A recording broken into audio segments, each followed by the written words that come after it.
کوئی ایک بلوچ یہ زیادتی اور ظلم اور کہیں وفاق یا صوبے کے حوالے سے ہو، کسی شاعر نے اپنے الفاظوں کو خوبصورت بنا کے وہ کہتے ہیں، تو پسرانی گڈگا زندے خیال آتا نہ کشے داشت کنے پلان چے بو تالانیا۔ جناب اسپیکر صاحب، بلوچستان کے اس 5 سال کے پیریڈ میں 19 سرکاری قرارداد یہاں پاس ہوئی، 64 غیر سرکاری قرارداد یہاں پاس ہوئی، مجموعی طور پہ 83 قرارداد تھے۔ اس 83 قرارداد افغانستان کے اسمبلی میں پاس نہیں ہوئے،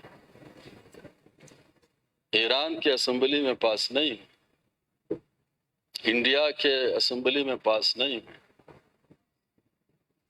جہاں ہم رہتے ہیں پاکستان کی اکائی صوبے بلوچستان میں قرارداد پاس ہوئی، مطالبہ ریاست پاکستان سے بلوچستان کے مظلوم، لاچار، پسے ہوئے طبقہ، استثالی طبقہ، یہاں کے زمیندار، یہاں کے بے روزگار، تمام مکتب فکر کا جو صوبہ ہے، انہوں نے جو محسوس کیا تھا، ہمیں ووٹ دے کے اس اسمبلی میں انہوں نے بھیجا ہے کہ آپ جا کے آواز بنیں اس مظلوم صوبے کی، آپ جا کے ہماری درد جو ہے اس کا اظہار اس صوبے کے اسمبلی میں آ کے فلور پہ کریں۔ کہیں مرکز والوں سے ہم اس پوچھنے میں حق پہ جانب ہوں گے کہ بلوچستان کے 2 کروڑ 10 لاکھ عوام آپ کے غلام ہیں، جو اس کی بات آپ کے کانوں میں گونجتی نہیں ہے، یہ چلاتے ہیں قلعہ عبداللہ سے لے کر کاہان تک، بیلا سے لے کر مستونگ تک، یہ تمام علاقے کے زمینداروں کو نقصان ہوا۔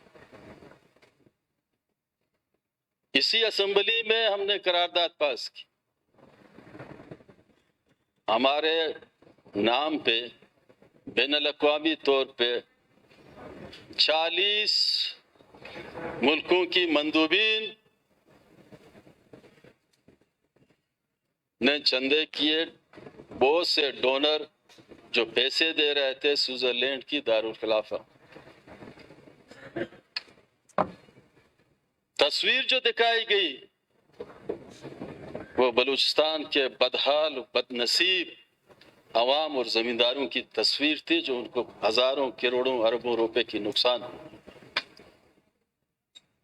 جب ہماری باتیں نہیں سنتی ہے، ہماری کوئی اہمیت ہی نہیں ہے، ہمارے جو لوگ ہمیں ووٹ دیتے ہیں ان کی کوئی اہمیت ہی نہیں ہے، الیکشن کرتے کیوں؟ آپ خود چلاؤ، ویسے ہی چلا رہے ہو، آپ خود چلاؤ۔ جمہوریت کا احترام، عوام کی مینڈیٹ کا احترام، یہ انتہائی ضروری ہے۔ آپ ہمیں مایوسی کی دلدل میں پھنسا کے میسج کیا دینا چاہتے ہیں بلوچستان کے عوام کو؟ جناب اسپیکر صاحب، ہماری باتیں اگر تلخ ہیں، تھوڑا سخت ہیں، لیکن ہم اللہ کو کیا جواب دیں گے؟ کسی کی خوشنودی کی خاطر، کسی کی ڈر کی خاطر، کسی کو بہلانے کی خاطر ہم اپنا ذہن اور ضمیر اور سچائی راست گوئی کو بھول نہیں سکتے ہیں۔ یہ غلط فہمی میں کوئی نہ رہے۔ ہم اس وقت تک بولتے رہیں گے حق کی آواز جب تک ہماری دم میں دم ہے۔ پچھلے سیلاب نے جو تباہی مچائی تھی، میں بتاؤں مکران میں کھجور کی فصلیں، میں اپنی ڈسٹرکٹ کی بتاؤں 2 ارب کا نقصان ہوا تھا مزاتی کی فصل کو۔ اس دفعہ پھر نقصانات ہو رہی ہیں۔ ایک ڈیم ٹوٹ گیا، نیوان ڈیم، وہاں سے کافی گھروں کو، کافی لوگوں کو نقصانات ہوا، زراعت کو بھی نقصانات ہوا۔ اور یہاں سے ٹھیک ہے ہم ٹریجری میں ہیں، ہماری ذمہ داریاں ہیں، 25 لاکھ روپے چیف سیکرٹری نے کہا کہ آپ بھیج دیں۔ یہ 25 لاکھ روپے مذاق کر رہے ہیں کیا؟ ہمیں نہیں چاہیے 25 لاکھ روپے، 25 لاکھ روپے واپس کریں، وہاں کے لوگ مسجدوں میں چندہ کریں، کم از کم 2 کروڑ روپے بنتے ہیں، اپنی 25 لاکھ روپے واپس کریں۔ کہیں ہماری آواز کو کیوں نہیں سنی جاتی ہے؟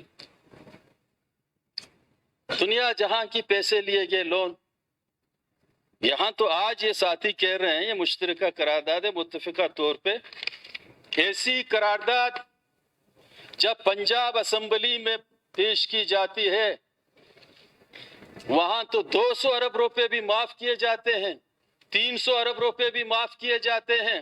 آپ پنجاب کی ریکارڈ منگوائیں جہاں سے وہاں کے چودھریوں نے کروڑوں اربوں روپے لون لے کے وہ معاف کیے گئے، اس لیے کہ اس اسمبلی کے فلور پہ بیٹھے ہوئے لوگ چودھری نہیں ہیں، اس لیے ان کی باتوں کے کوئی اہمیت ہی نہیں ہے، ان کو تیسرے درجے کی شہریہ بنا رہے ہو۔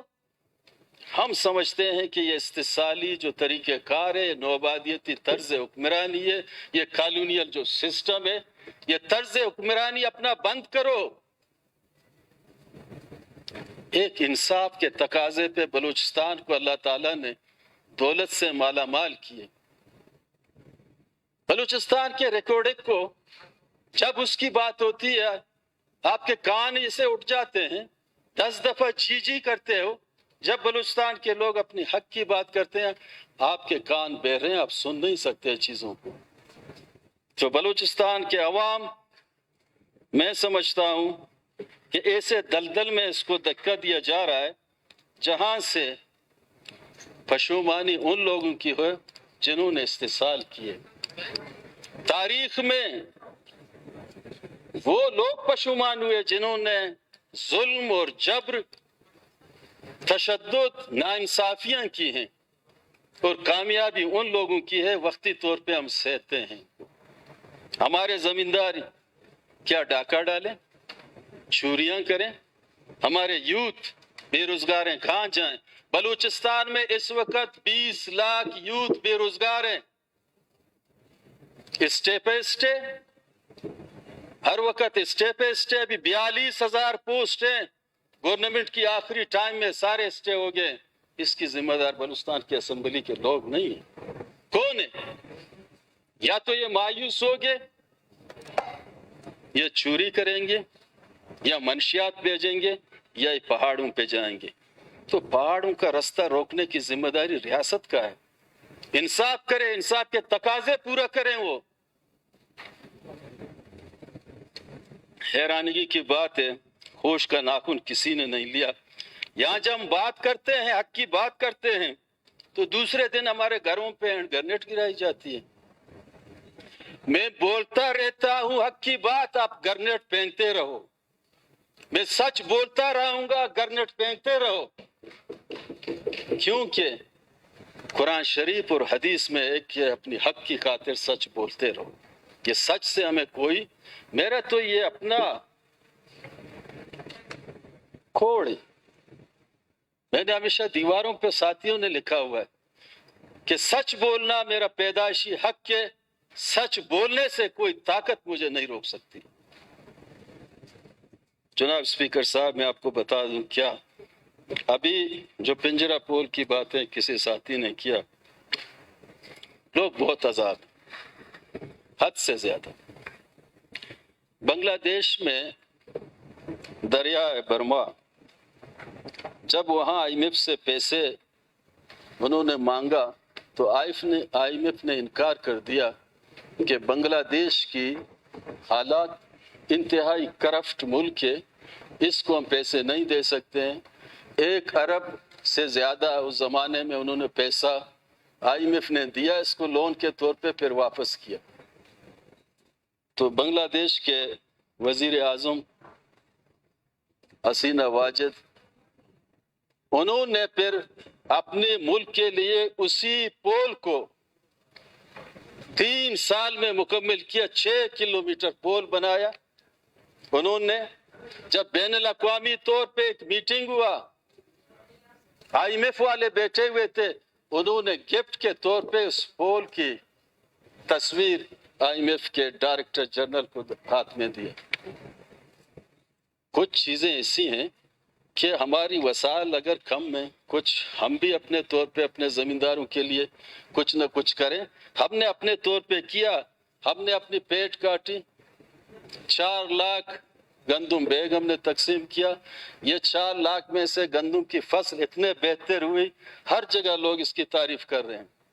ہم نے ڈوز ٹریکٹر آورز دیے، ابھی ہر جگہ میں ان کی کام ہو رہی ہے۔ تو لیکن جہاں تک ذمہ داری ہے اس گورنمنٹ کی، مرکزی گورنمنٹ کی، تو وہ کیا کر رہے ہیں؟ ابھی تو لڑائی نئے طریقے سے ایک سلسلہ شروع ہو رہی ہے، وہاں سے اسلام آباد میں سودے لگ رہے ہیں کہ آنے والے وقت میں پیپلز پارٹی آئے گا یا نون آئے گا۔ اس لڑائی میں 25 کروڑ عوام کو کیا مل رہی ہے؟ کبھی دروازہ کھل جاتی ہے پیپلز پارٹی کی، کبھی دروازہ کھل جاتی ہے نون لیگ کی، بڑے پیمانے پہ اس سلسلہ وہاں چل رہے ہیں۔ عوام کی کوئی نہیں سوچ رہی ہے۔ مہنگائی نے تباہ کر دی ہر چیز میں، لوگوں کی بسط، لوگوں کی کمر ٹوٹ گئی ہے، اس کے بارے میں کوئی پالیسی نہیں ہے۔ مہنگائی مارچ ہوا یہاں بڑے بڑے، تو مہنگائی نے لوگوں کو تباہ برباد کر دیا، روزگار نہیں ہے، مہنگائی ہی ہے۔ تو اس دلدل میں اب جو لوگ پھنستے ہیں کہاں جاتے ہیں؟ جناب اسپیکر صاحب، افغانستان کا 40 سال سے جنگ زدہ افغانستان، ابھی وزیر پیٹرولیم چائنا اور افغانستان کے وزیر پیٹرولیم بڑا پیٹرول کا ایک ذخیرہ نکلا ہے یہاں سے۔ اس وقت افغانستان کا 65 روپے $1 ہے اور ہمارا 300 روپے ڈالر ہے۔ اس کی ذمہ دار کون ہے؟ بلوچ ہیں، بلوچستان کے عوام ہیں۔ غلط پالیسی ہیں، غلط خارجہ پالیسی ہیں۔ پیسے لے کے ہم نے IMF سے $1 trillion, million dollar, billion dollar کے حساب سے، اور قرضدار بلوچستان ہے۔ بلوچستان کے ہر فرد جو پیدائشی نکلتا ہے وہ تو کروڑوں روپے کا قرضدار ہے۔ 1% بھی یہاں خرچ نہیں ہوا۔ ایڈجسٹمنٹ کے لیے بھی ریکارڈڈ کاپی ہے، بلوچستان کا پورٹ کاپی ہے۔ یہاں تو ہمارے سارے چیزوں کو مارگیج کر کے رکھ دیا ہے۔ Gwadar port mortgage, Reko Diq mortgage, Saindak mortgage, Balochistan کا ہر شے مارگیج ہے۔ کس کے لیے؟ اسلام آباد کی خوشنودیوں کے لیے۔ اور بلوچستان میں تباہی ہو، بلوچستان کے بیٹے یہاں روئیں، بلوچستان کے ماں یہاں روئیں، اور وہاں TC ہوٹل میں وہ آ کے ہنستے رہیں۔ ایک دن ہوگا کہ بلوچستان کے لوگ دیکھتے رہیں گے، آپ روئیں گے، آپ ہی روئیں گے۔ لہٰذا اپنا یہ رویہ روش تبدیل کرو، انصاف کے تقاضے پورے کریں، اور انصاف کے تقاضوں سے ہی یہ ملک آگے بڑھ سکتا ہے۔ جمہوریت کے تقاضوں سے ملک آگے بڑھ سکتا ہے، جمہوری عمل سے ملک آگے بڑھ سکتا ہے۔ یہ ٹپا ماری اور پیراشوٹ پہ لے کے لوگوں کو یہاں سجانے سے یہاں کوئی تبدیلی نہیں آئے گی۔ لے آؤ سارے جتنے بھی پولیٹیکل لوگ ہیں ان کو خارج کرو، اور جتنے بھی لوگ ہیں ٹپا مالے، یس نو یس نو، یہاں بہت سے لوگ ہیں، چٹھی دیتے ہیں ان لوگوں کو، آتے ہیں ادھر سے یس نو یس نو۔ میں بلوچستان کے عوام سے اس فلور سے اپیل کرتا ہوں کہ اس دفعہ سیاسی لوگوں کو ووٹ دے دو، سیاسی ورکروں کو ووٹ دے دو، جس پارٹی سے تعلق رکھتے ہیں ان کو ووٹ دے دو۔ یہی یہ ضمانت دیں گے آپ کی حقوق کی۔ وہ لوگ جو راتوں رات ادھر آتے ہیں وہ کسی کی حقوق کی پاسبانی نہیں کر سکتے ہیں۔ اس لیے ہم سمجھتے ہیں کہ جناب اسپیکر صاحب، آنے والے وقت میں بھی ہفتے 10 دن بچ گئے ہیں، پتہ نہیں کہ 6 مہینے آگے ہو جائیں گے، 6 مہینے کم ہو جائیں گے، یا ماشاء اللہ لگ جائے گا۔ بہت سے سلسلے اسلام آباد میں تو شروع ہو رہے ہیں، لیکن میں اس 5 سال کے اسمبلی کے دوران جن جن ساتھیوں نے یہاں باتیں کی، جن جن ساتھیوں نے حق کی باتیں کی، ان کو میں سلام پیش کرتا ہوں. جن جن ساتھیوں نے اپنے علاقے کی مظلوم عوام کی باتیں کی ان کو میں سلام پیش کرتا ہوں. اور ان لوگوں کو جنہوں نے یہاں صرف تعریفیں کی ان کو اللہ ہدایت کرے، ان کو اللہ ہدایت کرے. جناب اسپیکر صاحب، میرا تو الوداعی تقریر آج ہے جی، یہ بعد میں آپ کریں، میں تو نہیں آتا ہوں. اور پتہ نہیں بات کے اسمبلی میں کتنے ساتھی آئیں گے. اللہ تعالیٰ بہتر کرے کہ سارے ساتھی دوبارہ آ جائیں، میری دعا یہی ہے. اور جو میں حالات دیکھ رہا ہوں، پتہ نہیں یہ الیکشن خونی الیکشن ہوگا یا کیا ہوگا. جو طرز عمل جو جا رہا ہے، اللہ تعالیٰ بلوچستان پہ رحم کرے. یہ سلسلے جو چل رہے ہیں، یہ بندوق جو لوگوں نے اپنے جو تیز رکھے ہیں، یہ بندوق کے نوک کو نیچے رکھنا ضروری ہے. بلوچستان کو پرم بنانا ضروری ہے. بلوچستان تعلیم یافتہ بلوچستان ہماری ضرورت ہے. بلوچستان کے لوگ بہت عزت دار لوگ ہیں. بلوچستان کے لوگ نمازی ہیں، حاجی ہیں. بلوچستان کے لوگوں کا تاریخ ہے، پشتون، بلوچ، ہزارہ، سٹلر. اس تاریخ کو بہتر سے بہتر نیکنام کرنے کے لیے ہم ادھر جادوجہد کر رہے ہیں. اسی آواز کے ساتھ بلوچ راجی زرمبش زندگ باد، مرگ پر بلوچستان دشمنہ. منتوار. شکریہ میر صاحب.